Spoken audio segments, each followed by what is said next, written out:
Let's make your business cook. Independent chefs who want to build and scale their personal and private chef business and call their own shots? Subscribe here for tips, hacks, and tactics to get clients, money, and freedom. So before we begin, like and subscribe below. Hey, chef, I'm glad that you're here today. And if you have a chance sometime for a customer to call you, and then you have a long conversation with them, and then they say, well, I'll call you back, then I want you to stay. I'm going to start over again with this. I'm going to start over again. Hey, chef, if you have customers calling you but not booking with you, I want you to stay tuned and watch this because I want to give you 6 tricks that will help you dance with your customers' indecision and objections so that you can get almost every call that comes to you actually booked on your calendar. So let's talk about that today, chef. I'm Holly from Make Your Business Cook, and I run a private chef staffing company in Lake Tahoe called Hey Chef. We've been running it since 1997, and I use these tips and tricks in my business, so I know they work, and I want to share with you 6 tips that you need so that you can convert a conversation with a client from a maybe to an absolutely, here's my credit card. So the first thing that I want you to know is why people object. Okay, the objections that people have, there are 4 reasons. The 3 most common are, I don't have the money, I don't have the time, or I don't have the permission. And I don't have the money, that's self-explanatory. I don't have the time, meaning like, oh, I'm too rushed right now, or I don't, I don't have time to pull out my credit card, or I need to call you back because I'm picking up the kids. And I don't have permission, meaning I need to ask my dad about my budget for my rehearsal dinner, or I need to talk with my husband first and we need to decide. So that's, I don't have enough permission. But the 4th reason is I don't have enough need. Right? So if somebody isn't like bleeding from the neck or like really wanting and needing your services, then they can take their time in making a decision. So if they're calling you about a wedding that's for next year, they may not feel the sense of urgency that some people feel if they're bleeding, on the neck and they need to get stitches, right? So people are more decisive if they have a need. And that's one of the reasons that you need to talk about the fact that you're busy, that the prices that you're offering right now are good only for a certain period of time, that you're already getting bookings and requests for that time period, and that if they want to have the best choices available to them and get it off their to-do list now and have it set it so they can set it and forget it, they need to make a decision now.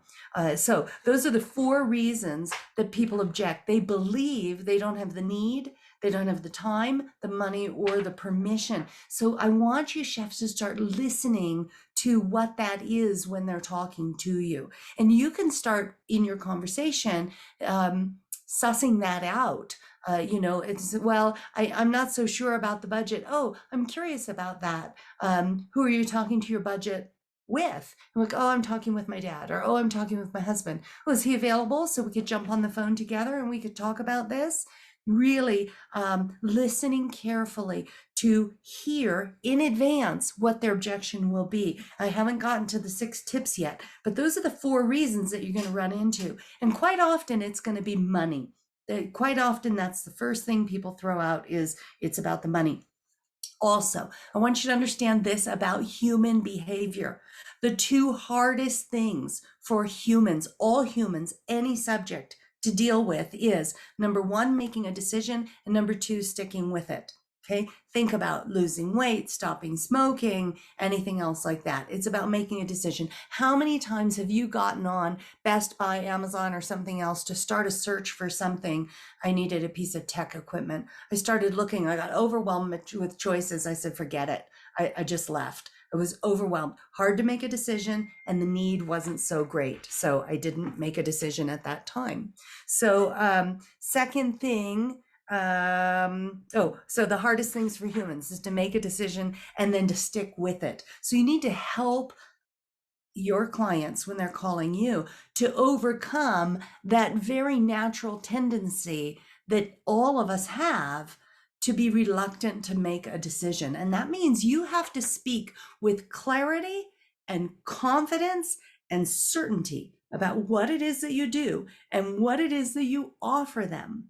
And I'm not talking about offering them chicken. I have talked about this before, chefs. We're not talking about your chicken. Your chicken isn't what you offer them, because even though you do a great roasted chicken with grapes and shallots, or even though you do a great a spatchcock chicken, I really don't care. Quite frankly, I don't care, because there are 8 other places that they can get chicken within 2 miles of where they're calling from you, right, where they are calling you from right now.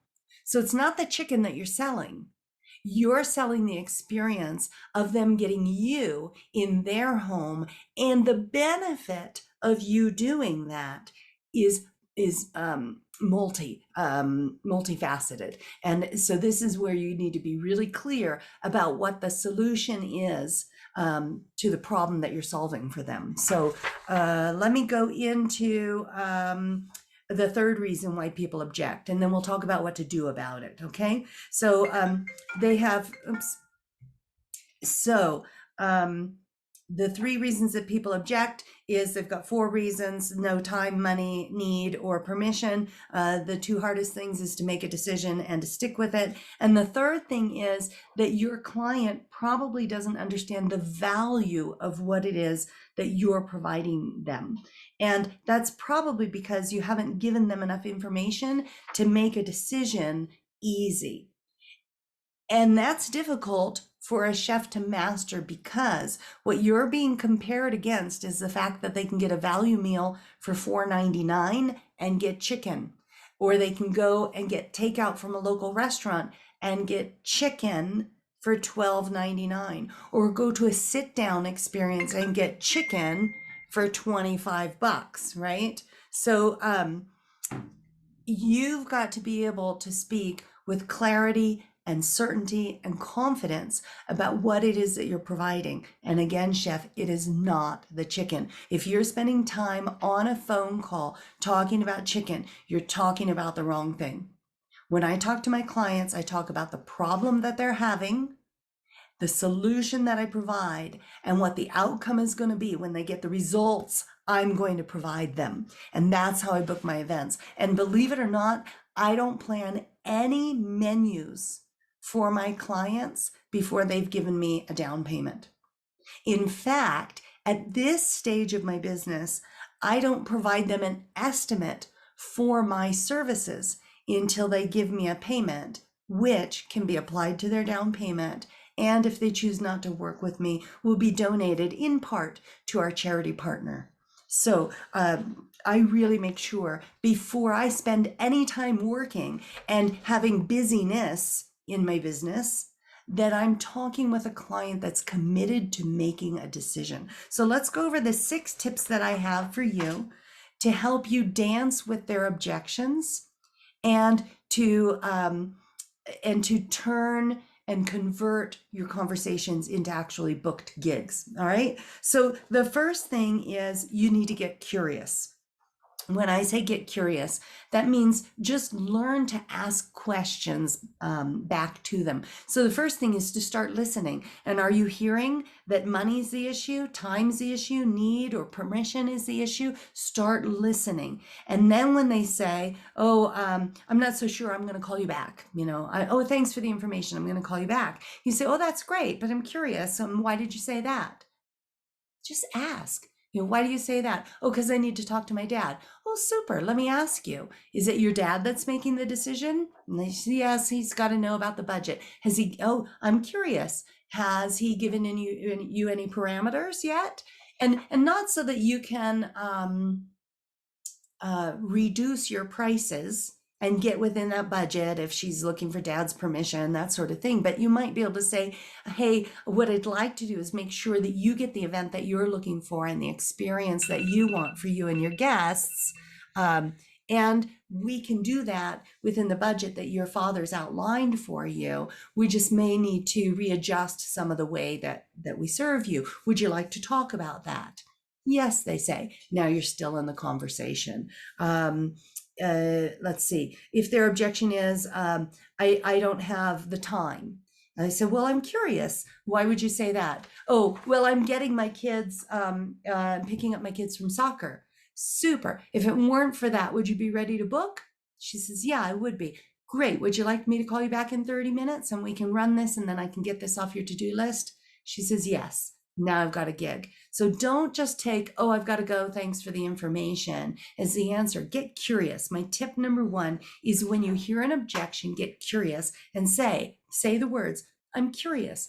Why would you say that? And then just be quiet and listen, and you'll be in the conversation again. Tip number two, how to respond to an objection. Oh, I don't have the money for that. That's too expensive. I don't have the time. Or I'm going to be making a decision next month. Then you say, that's great. You say the words, that's great. Can I ask you a question? And wait till they say yes. Then you say, if it weren't for fill in the blank, would this be something that you're ready to book? Yeah, if it weren't for needing to call your dad, would this be something that you're ready to book? If it weren't for the money, would this be something that you would like to do? They go, yeah, I just hadn't planned on spending that much money. Okay, great. I'm curious. What were you looking to spend? And they'll tell you, say, that's wonderful. Either you can say, that's something that I can't work with. I'm so sorry. Let me refer you to somebody that I think is more in line with what you're looking for. Or, and then you're being of service. Or, and we've talked a lot about that, you can say to them, thank you so much. I want to work within your budget. Why don't we take a look at, the budget that you've just given me and the services that I've offered you, and let's make a couple of adjustments so that this can be an event that you treasure and that your guests love and that I can be of service to you. Would that be okay? And they'll say yes. You say, all right, well, look, why don't we not I just had this conversation with a client. They wanted to do 2 breakfasts every morning for a 3-day event. It was a group of 10 people. And they wanted to have a breakfast first thing in the morning before they went out they were doing a corporate offsite. They wanted to do an early breakfast so no one had an empty stomach when they went out to eat. When they went out to exercise. And then they wanted to come back and have a full breakfast, a warm beverage after they all went out for their workout. And I just talked to them about the fact that we can do whatever it is that you like. They have a pretty liberal budget. He said, but I think that what you're looking at requires that we bring in more staff so that our chef isn't overbooked, overcommitted. You're looking for 2 breakfasts, that sort of thing. And we ended up just pushing that into 1 breakfast, which saves a lot of steps, a lot of dishes, a lot of serving, that sort of thing. And the client was really open to that because I was curious and I was asking questions. So tip number 2 is to respond to an objection directly and answer, that's great. Can I ask you a question? And then they say yes. And you say, if it wasn't for blank, would you blah, blah, blah. And then when they say yes, then you go, let's talk about that. Okay. Tip number 3, the one asking the questions is leading the conversation. So if you have a client that's calling you, if you have a potential customer that's calling you, and the first question out of their mouth is, I'm looking for a private chef. Can you tell me what your prices are? They're leading the conversation. If they call and they say, I'm calling because I'm looking for a private chef and I'm wondering what your prices are, and you respond with, that's great. Can I ask you a couple of questions? Then you are leading the conversation, and you want to make sure you're leading the conversation by asking the questions. And so my best response to you, I'll come back to that, is how to answer that question when they come to you with just, what are your prices? Because somebody that's coming to you with prices being their first question is not as committed a buyer as somebody who you've taken the time to listen to and find out what their needs are and then shared with them what your pricing is. So be the one asking the questions. Tip number 4, master the conversation, and know that mastering this kind of conversation with your clients, it's an ongoing process.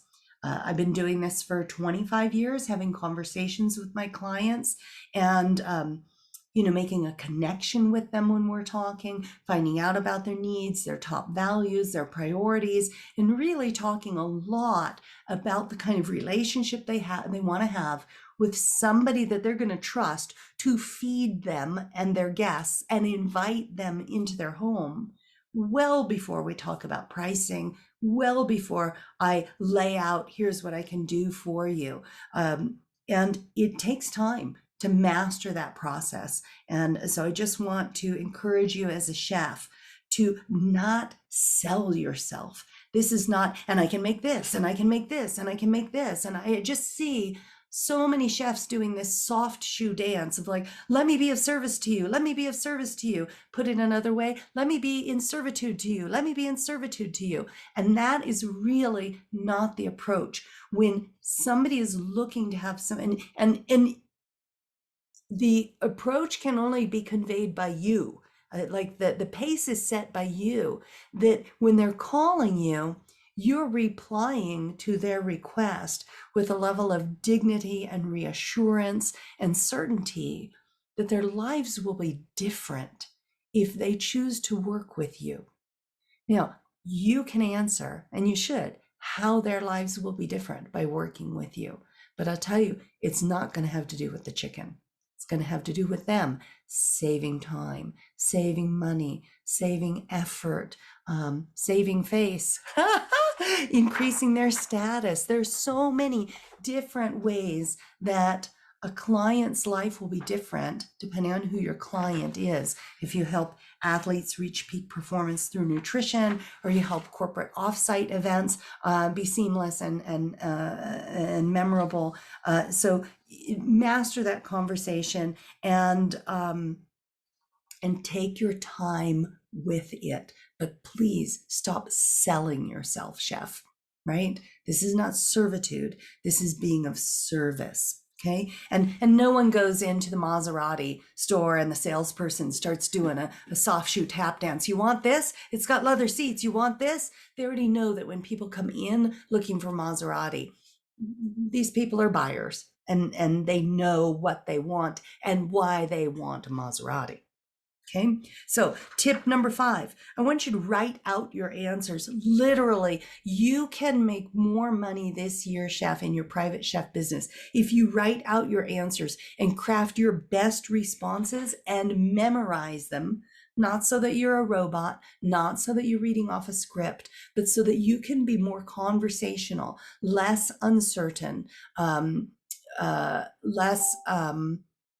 less nervous, less bumbling, if you are really clear about the answers that you're giving your clients. So, for instance, one of the lines, like I said, a client calls and says, I'm looking for a private chef. I'm calling to find out your prices.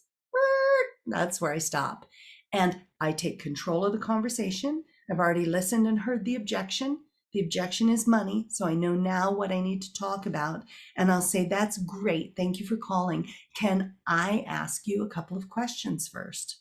They say yes. I've now taken control of the conversation, and I can say, in order to be of optimum service to you, I need to ask a few questions to find out a little bit more about what you would like and what results you'd like to experience by having a private chef service. And then I'd be happy to answer some questions for you about pricing. Would that be okay? And they say yes, and suddenly they realize that they're in a whole different room. They did not go through a drive-through at a fast food restaurant. They did not sit down at a restaurant. They walked into the office or the suite of an expert who said, let me talk to you about what it is that you're looking for. Find out what your needs are, what your values are, so that I can get all the information that might be important for your event so that I don't forget anything. And with that information, I can prepare for you a thoughtful estimate of our prices and find out whether or not we're a good match to work together. Okay? And they answer yes. And then on we go.